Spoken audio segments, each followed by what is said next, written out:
بسم الله الرحمن الرحيم. മുസ്തഫ സുഹൈൽ വട്ടത്താണി ചോദിക്കുന്നു, ഉബയ്യ് ഇബ്നു കഅബ് റളിയല്ലാഹു അൻഹുവിൻ്റെ മുസ്ഹഫിൽ ഇന്നത്തെ മുസ്ഹഫിൽ ഇല്ലാത്ത 2 സൂറത്തുകൾ കൂടി ഉണ്ടായിരുന്നുവെന്നും അവ പിൽക്കാലഘട്ടത്തിൽ വിസ്മരിക്കപ്പെടുകയാണ് ചെയ്തതെന്നും ആരോപണമുണ്ടല്ലോ. എന്താണ് ഇതിൻ്റെ വസ്തുത?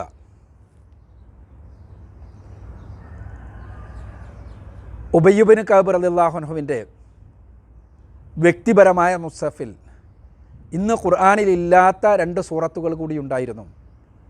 അത് പിന്നീട് നഷ്ടപ്പെടുകയാണ് ഉണ്ടായത്, അല്ലെങ്കിൽ വിസ്മരിക്കപ്പെടുകയാണ് ഉണ്ടായത് എന്ന ചില നിവേദനങ്ങളുണ്ടല്ലോ. എന്താണ് വസ്തുത എന്നാണ്. യഥാർത്ഥത്തിൽ ഇങ്ങനെയല്ല നിവേദനം. ഉബയ്യ് ഇബ്നു കഅബിൻ്റെ ഖുർആനിൽ അദ്ദേഹത്തിൻ്റെ പേഴ്സണൽ കോപ്പിയിൽ സൂറത്തുൽ ഹഫദ്, സൂറത്തുൽ ഖലാ തുടങ്ങിയ 2 സൂറത്തുകൾ കൂടി ഉണ്ടായിരുന്നു എന്നാണ് ഇബ്നു അബൂ ദാവൂദ് അദ്ദേഹത്തിൻ്റെ കിതാബുൽ മസാഹിഫിലെല്ലാം ഉദ്ധരിച്ചിട്ടുള്ള നിവേദനം. ഈ വചനങ്ങൾ പിൽക്കാലഘട്ടത്തിൽ ഉബയ്യ് ഇബ്നു കഅബും അടക്കം പിൽക്കാലഘട്ടത്തിൽ സ്വഹാബിമാർ തഹജ്ജുദ് നമസ്കാരത്തിലും വിത്റിലുമെല്ലാം ഉപയോഗിക്കുന്ന പ്രാർത്ഥനകളായി ഈ വചനങ്ങൾ ഉപയോഗിക്കാറുണ്ടായിരുന്നു എന്നുകൂടി കാണാൻ കഴിയും.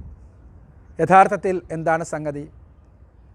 നസ്ഖുമായി ബന്ധപ്പെട്ട ചോദ്യങ്ങൾക്ക് ഉത്തരം പറയുമ്പോൾ ഞാൻ സൂചിപ്പിച്ചിട്ടുണ്ട്, പരിശുദ്ധ ഖുർആനിൽ എന്ന രൂപത്തിൽ പ്രവാചകൻ പഠിപ്പിച്ച ചില വചനങ്ങൾ പ്രവാചകൻ തന്നെ ഖുർആനിൻ്റെ ഭാഗമാക്കേണ്ടതില്ല എന്ന് പഠിപ്പിച്ചതായിട്ടുണ്ട്.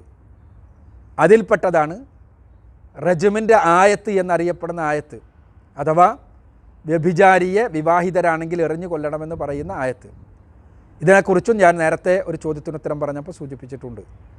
അപ്പോൾ ഇതേപോലെ തന്നെ അവതരിപ്പിക്കപ്പെട്ട 2 സൂറത്തുകൾ, ആ സൂറത്തുകൾ അള്ളാഹു നസ്ഖ് ചെയ്ത സൂറത്തുകളാണ്, അഥവാ ദുർബലപ്പെടുത്തിയ സൂറത്തുകളാണ്. ആ സൂറത്തുകളിലെ വചനങ്ങൾ ഖുർആനിൽ ആവശ്യമില്ല എന്ന് പടച്ചവൻ തന്നെ തീരുമാനിക്കുകയും പ്രവാചകൻ സല്ലല്ലാഹു അലൈഹി വസല്ലമ കൽപ്പിക്കുകയും ചെയ്തതാണ്. ആ വചനങ്ങൾ ഉബയ്യ് ഇബ്നു കഅബ് റളിയല്ലാഹു അൻഹു തൻ്റെ നമസ്കാരങ്ങളിൽ, അത് പ്രാർത്ഥനയാണ് ആ വചനങ്ങളിലുള്ളത്. അതുകൊണ്ട് തന്നെ സൂറത്തുൽ ഹഫ്ദും സൂറത്തുൽ ഖലായും അദ്ദേഹം പ്രാർത്ഥനയായി ഉപയോഗിക്കാൻ വേണ്ടി അദ്ദേഹത്തിൻ്റെ പേഴ്സണൽ മുസ്ഹഫിൽ എഴുതി വച്ചിരുന്നു. ആ വചനങ്ങൾ നഷ്ടപ്പെടുകയല്ല ഉണ്ടായിട്ടുള്ളത്. ഇന്നും പല ഹദീസ് ഗ്രന്ഥങ്ങളിലും അതിലുള്ള പ്രാർത്ഥന നമുക്ക് കാണാൻ കഴിയും.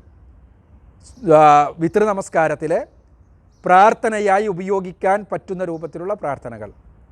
അപ്പോൾ ഇവിടെ ഉബയ്യ് ഇബ്നു കഅബ് റളിയല്ലാഹു അൻഹു എൻ്റെ മുസ്ഹഫിൽ പുതുതായിട്ട് എന്തെങ്കിലും ഇപ്പോഴുള്ള മുസ്ഹഫിൽ ഇല്ലാത്തത് അദ്ദേഹം ബോധപൂർവ്വം എഴുതി ചേർത്തതല്ല. പ്രവാചകൻ സല്ലല്ലാഹു അലൈഹി വസല്ലമ പഠിപ്പിച്ച, എന്നാൽ അത് രേഖപ്പെടുത്തേണ്ടതില്ല എന്ന് റസൂലുള്ളാഹി കൽപ്പിച്ച ചില വചനങ്ങൾ, അത് പ്രാർത്ഥനാരൂപത്തിലുള്ളതായതുകൊണ്ട് ഉബയ്യ് ഇബ്നു കഅബ് റളിയല്ലാഹു അൻഹു അദ്ദേഹത്തിൻ്റെ വ്യക്തിപരമായ മുസ്ഹഫിൽ എഴുതി വച്ചിരുന്നു. അത് അദ്ദേഹം പാരായണം ചെയ്തിരുന്നു. എന്തിന്? പ്രാർത്ഥനയായി വിത്ർ നമസ്കാരത്തിൽ. എന്നാൽ അത് യഥാർത്ഥ മുസ്ഹഫിൽ ഉൾപ്പെടുത്തേണ്ടതായി റസൂലുള്ളാഹി സ്വല്ലല്ലാഹു അലൈഹി വസല്ലം കൽപ്പിച്ചിട്ടില്ല. അതുകൊണ്ട് തന്നെ ഇപ്പോഴുള്ള മുസ്ഹഫിൽ അതില്ല. ഇവിടെ പരിശുദ്ധ ഖുർആനിലെ നസ്ഖിനെക്കുറിച്ചുള്ള സങ്കല്പം മനസ്സിലായി കഴിഞ്ഞാൽ ഇതിൽ യാതൊരു പ്രശ്നവുമില്ല. പരിശുദ്ധ ഖുർആൻ നീണ്ട 23 വർഷക്കാലഘട്ടം കൊണ്ട് അവതരിപ്പിക്കപ്പെട്ട ഗ്രന്ഥമാണ്. സംസ്കാരത്തിൻ്റെ വട്ടപൂജ്യത്തിലായിരുന്ന സമൂഹത്തെ സംസ്കാരത്തിൻ്റെ ഉന്നത ശീർഷത്തിലെത്തിച്ച് ലോകത്തിന് മുഴുവനും മാതൃകയാണിവർ എന്ന് സർട്ടിഫൈ ചെയ്ത് പറഞ്ഞയച്ച ഒരു ഗ്രന്ഥം. ആ ഗ്രന്ഥത്തിന് തീർച്ചയായും അതിൻ്റെ ഈ 23 വർഷ കാലഘട്ടത്തിലെ കാലയളവിനടക്ക് ചില നിയമങ്ങൾ പ്രത്യേകമായി പഠിപ്പിക്കേണ്ടി വരും. ആ നിയമങ്ങൾ പിന്നീട് ദുർബലപ്പെടുത്തേണ്ടി വരും. ആ നിയമങ്ങൾ, ചില വചനങ്ങൾ ദുർബലപ്പെടുത്തിയിട്ടുണ്ട്. ആ ദുർബലപ്പെടുത്തിയതിൻ്റെ ആത്യന്തികമായ യുക്തി അള്ളാഹുവിനാണ് അറിയുക.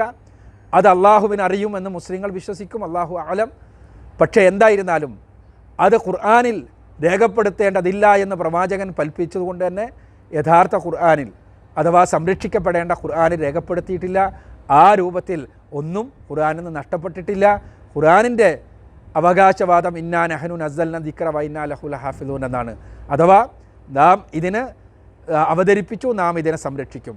ആ സംരക്ഷണം അള്ളാഹു പ്രവാചകനിലൂടെ പൂർത്തിയാക്കിയ ഗ്രന്ഥമാണ്. പ്രവാചകൻ വേണ്ട എന്ന് പറഞ്ഞ് മാറ്റിവെച്ച ഗ്രന്ഥം വചനങ്ങൾ തീർച്ചയായും ആ വചനങ്ങൾ ഈ സംരക്ഷിക്കപ്പെട്ട ഖുർആനിൻ്റെ ഭാഗമായി ഉണ്ടാവില്ല. അതാണ് ഇന്നുമുള്ള ഖുർആനിൽ ഈ ഉബയ്യ് ഇബ്നു കഅബിൻ്റെ പക്കലുണ്ടായിരുന്ന ഈ സൂറത്തുകൾ ഇല്ലാത്തത് എന്ന് മനസ്സിലാക്കുക.